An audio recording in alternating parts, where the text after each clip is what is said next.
4 चरण हैं जीवन के। एक स्वयं को समझना, स्वयं में समाधानित होना, स्वयं में समाधान प्रस्तुत होना। स्वयं में जब समाधान हो जाता है तो व्यक्ति परिवार की तरफ मुड़ता है और परिवार में समृद्धि ला पाता है। और जब ऐसे परिवार में समृद्धि आ जाती है और ऐसे तमाम परिवार बन जाते हैं समृद्धि वाले, तो समाज बनता है, उसे समाज कहते हैं। फिर समाज में अभय आता है, क्योंकि सबके पास समृद्धि है। जब सबके पास समृद्धि होगी तो अभय अपने आप आएगा। तो समाज में समृद्धि ही अभय का कारण बनती है। और जब समाज में अभय आता है तब हम शोषण नहीं करते, तब हम प्रत्येक चीज़ को बचाते हैं, उसका शोषण नहीं करते। शोषण हम तब करते हैं जब हमें कमी लगती है अपने अंदर कि ये चीज़ कमी है, तब शोषण करते हैं। जब लगता है मेरे पास ज़्यादा है, हम दूसरों का पोषण करते हैं।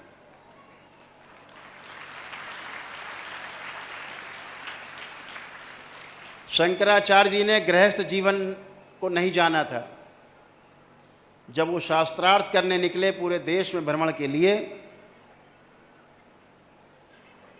हिंदू संस्कृति का परचम लहराने के लिए, सनातन धर्म से लोगों का परिचय कराने के लिए, फैलाने के लिए, तो उनका सामना एक महाविद्वान ब्राह्मण से, मंडन मिश्र से हुआ। मंडन मिश्र से जब शास्त्रार्थ हुआ, वो हार गए।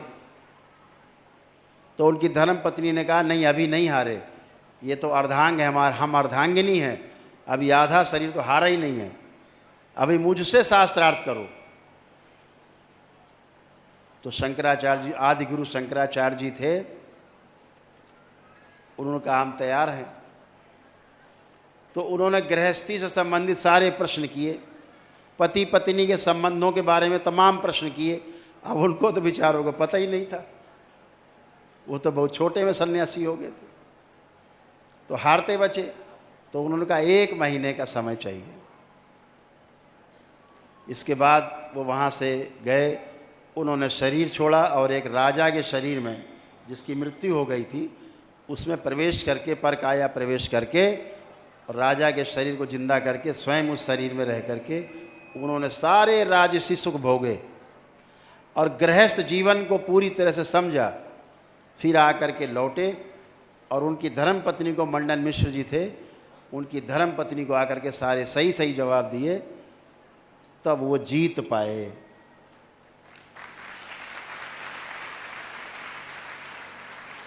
इसका क्या निकलता है संदेश? कि गृहस्थ धर्म सर्वोपरि है।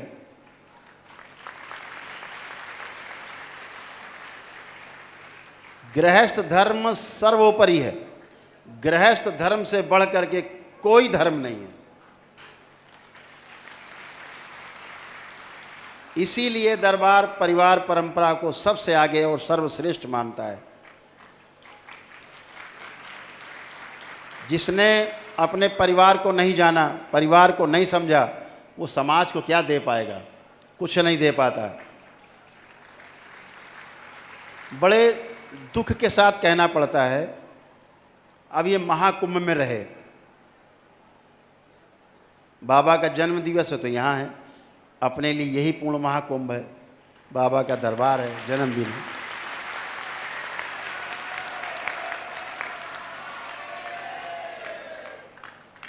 मैंने वो चीज़ देखी जिसका वर्णन करना बहुत ज़रूरी है, आपको समझना बहुत ज़रूरी है।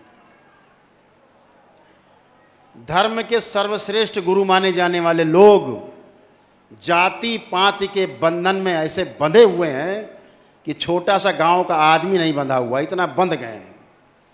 उनके मुक्ति में सबसे बड़ी बाधा है। और इस मन से मैं कहना चाहूँगा, कभी मुक्ति नहीं होगी, ध्यान रखो।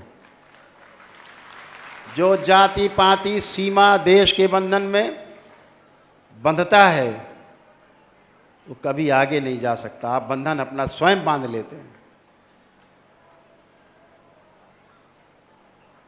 बहुत बड़ी समस्या है। अच्छा, आप गृहस्थ हैं अरे राम राम राम, फिर तो आपसे बात करना उचित नहीं है, आप गृहस्थ हैं। अरे उन्हीं गृहस्थों की जूठन खाते हो तुम सब साधु संत, उन्हीं की जूठन खाते हो, हमारी जूठन खाते हो तुम, और उन्हें ही सबसे नीच बताते हो। तुम्हें शर्म आनी चाहिए, ऐसे साधु संतों को शर्म आनी चाहिए जो गृहस्थों की जूठन खा के उनके बल पे जिंदा हैं और उनको नीच बताते हैं।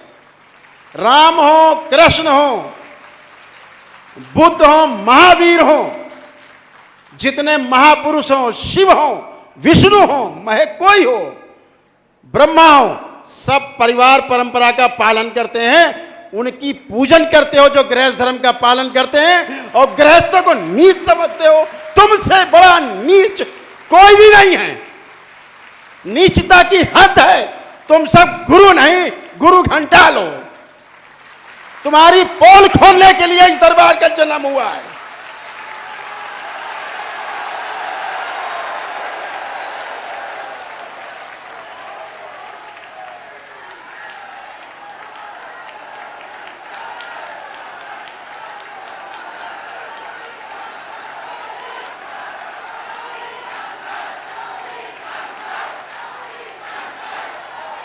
ऐसे नीच धर्मात्मा अपने आप को धर्मात्मा कहते हैं।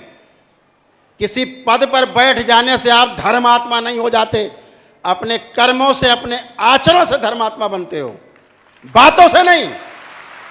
ये बातों से धर्मात्मा बनने चाहते हैं। ऐसे लोगों का समाज से बहिष्कार होना चाहिए।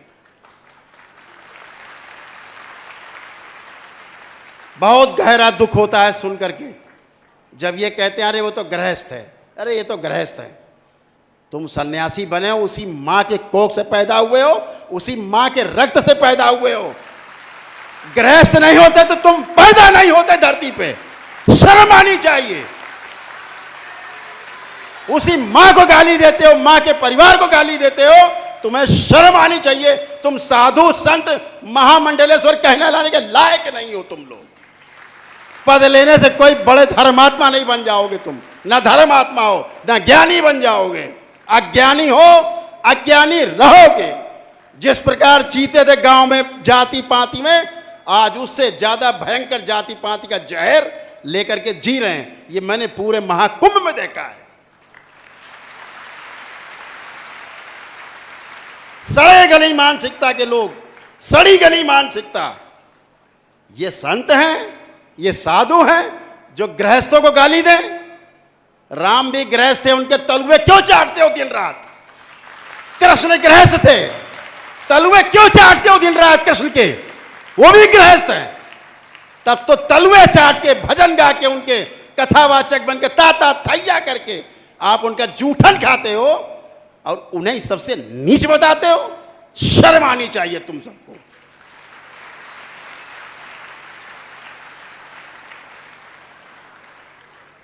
ध्यान रखो, हिंदू समाज अब प्रमाण चाहता है, बातों से बात नहीं बनेगी।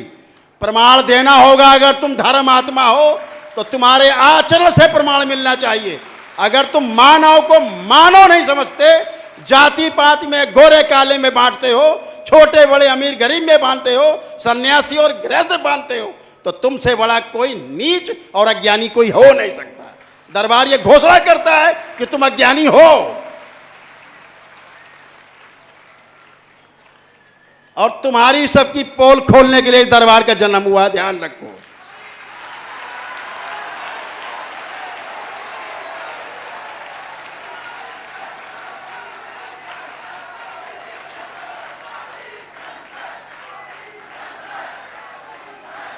इस संसार को,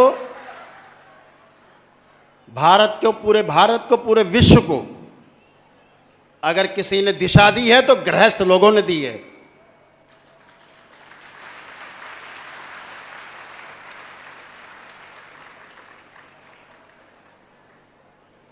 और शंकराचार्य जी, जो आदि गुरु शंकराचार्य थे, उनको भी गृहस्थ बनना पड़ा था, नहीं पूरे नहीं होते। आप आदि गुरु शंकराचार्य की परंपरा को चैलेंज करते हो। केवल गद्दी में बैठ जाने से आप धर्मात्मा हो गए, अकड़ के बैठ गए। अरे इतना मत अकड़ो कि टूट जाए तुम्हारी रीढ़ की हड्डी, 4-6 जगह टुकड़े टुकड़े हो जाए। इतना ऐंठ के बैठे हैं। इतना ऐठे हुए हैं, लगेंगे अभी टूट जाएंगे। हद है। ये धर्म है। इसीलिए तुम्हारे इन गंदी आदतों की वजह से, कुकर्मों की वजह से हिंदू समाज पथभ्रष्ट हो रहा है। दूसरी जा करके दूसरे समुदायों की तरफ, दूसरे मजहब की तरफ आकर्षित हो रहा है, तुम्हारी इन्हीं गंदी गंदी हरकतों के कारण।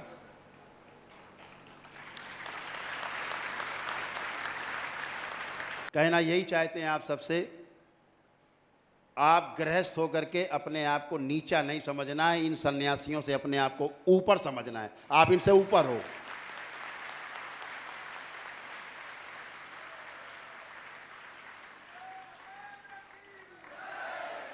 कम से कम आप भिक्षा तो नहीं मांग रहे हो किसी के लिए, श्रम कर रहे हो, अपने बच्चों को पाल रहे हो, मेहनत करके अपने बच्चों को पाल रहे हो, पढ़ा लिखा रहे हो, आगे सिखा रहे हो, आगे बढ़ा रहे हो, मेहनत कर रहे हो। अपना पेट काट के, अपना शौक ना पूरा हो वो काट के बच्चों को आगे पढ़ा लिखा रहे हैं, आगे बढ़ा रहे हैं। आप सब सर्वश्रेष्ठ हो, सबसे महान हो, सब गृहस्थ। इनकी तरह गृहस्थों से भिक्षा मांग के खा रहे हैं और गृहस्थों को ही गाली दे रहे हैं। इनके जैसे लोग तो आप बहुत अच्छे हो, बहुत आगे हो। और मुझे गर्व है, बहुत गर्व है कि गृहस्थ लोग सन्यास की दीक्षा भी लेंगे घर बैठे। जैसे ही 15वां लेवल क्रॉस होगा तंत्र का, जो भी चाहेगा सन्यास की दीक्षा लेगा और घर रहते हुए लेगा।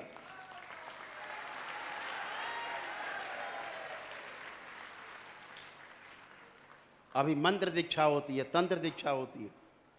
15 लेवल जो क्रॉस करेगा वो सन्यास दीक्षा में जाएगा। तो सब कुछ घर रहते हो, बाहर भी तो घर ही है। अगर घर से आप गए, आप किसी आश्रम में जाओगे तो परिवार तो मिल गया आपको। इधर परिवार छोड़ा, उधर परिवार मिल गया। इसमें कौन सा बड़ा भारी बदलाव हो गया? इधर परिवार, उधर परिवार। यहाँ भाई बहन, वहाँ भी सब भाई बहन। यहाँ घर छोड़ा, वहाँ घर मिल गया, आश्रम हो गया। छूटता क्या है? मानसिकता सही होनी चाहिए। तो घर में ही सन्यास है, घर में अपने। उसके लिए नकली लोगों के पास जा करके भिक्षा मांगने की आवश्यकता नहीं है कि महाराज हमें दीक्षा दे दो। नकली लोगों से दूर रहना है।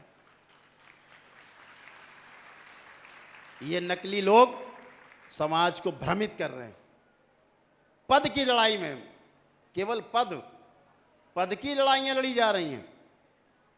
मैंने पूरे देखा कुंभ में, सब पद के लिए मारा मारी है। किसी की मारा मारी ये नहीं कि श्रेष्ठता में आगे कौन जाएगा, टेलीविजन में कौन ज्यादा आएगा, इसकी मारा मारी है। कुछ भी बोलना है, उल्टा सीधा सड़ा गला कुछ भी बोलना है, वह चेहरा आ जाए। ऐसे ऐसे नकली लोग बन के घूम रहे हैं, पद चाहिए। ऐसे ऐसे लोग, नाम लेने में शर्म आती है, बैठे हैं पदाधिकारी बन के, धर्म अधिकारी बन के, शर्म आती है। आप मॉडल बन रहे हैं इस युवा समाज का, आप मॉडल हैं। एक श्रीमान जी कम से कम 20-25 करोड़ का आश्रम बना के बैठे कुंभ मेला में, राजा भी फेल है। तुम मॉडल हो आज के युवा का, तुम यही बताना चाहते हो कि इसी तरह रहना है, तुम सन्यासी हो। भोगी है नंबर 1 के, 1 नंबर के भोगी, नंबर 1 के अय्याश।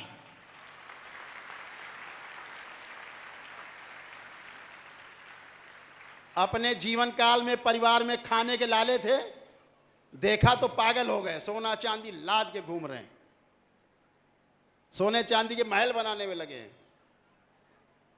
ये भूखे नंगे लोग, ये हमारे गुरु बनेंगे, हमारे नौकर कहलाने के लायक नहीं है।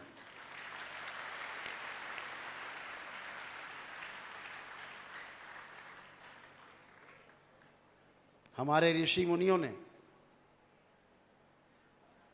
अपने अपने परिवारों के साथ। हमारे जितने ऋषि मुनि रहे सब गृहस्थ थे, सारे गृहस्थ, जिन्होंने इतने बड़े बड़े ग्रंथ लिखे हैं, जिन्हें पढ़ के बड़े भारी मठाधीश बनते हैं, ये सब वो सारे के सारे सब गृहस्थ थे, सब गृहस्थ थे।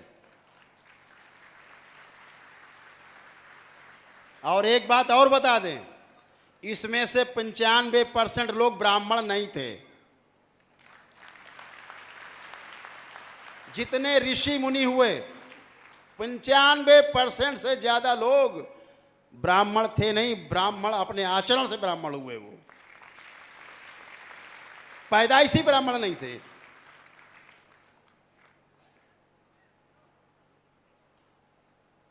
ब्राह्मण मां के पेट से पैदा नहीं होता,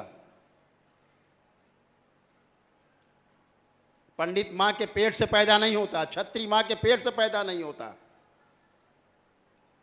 शूद्र या वैश्य अपने मां के पेट से पैदा नहीं होता बन के। यहां आकर के जो आचरण करता है, उस आचरण के कारण उसको ये पदवी मिलती है, समाज देता है।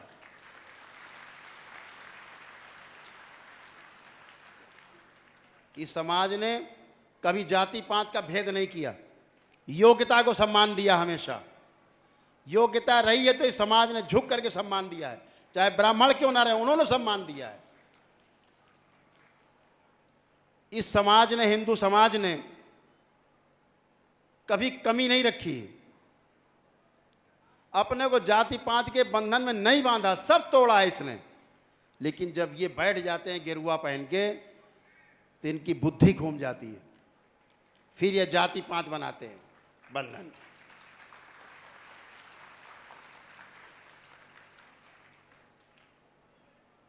इस तरह के लोग बैठे हैं समाज में, तो बहुत पीड़ा होती है कि ये लोग हम लोगों का, ये धर्म गुरु हम लोगों के हैं। अरे तुम शर्म गुरु हो, तुम धर्म गुरु नहीं, शर्म करो तुम अपने ऊपर।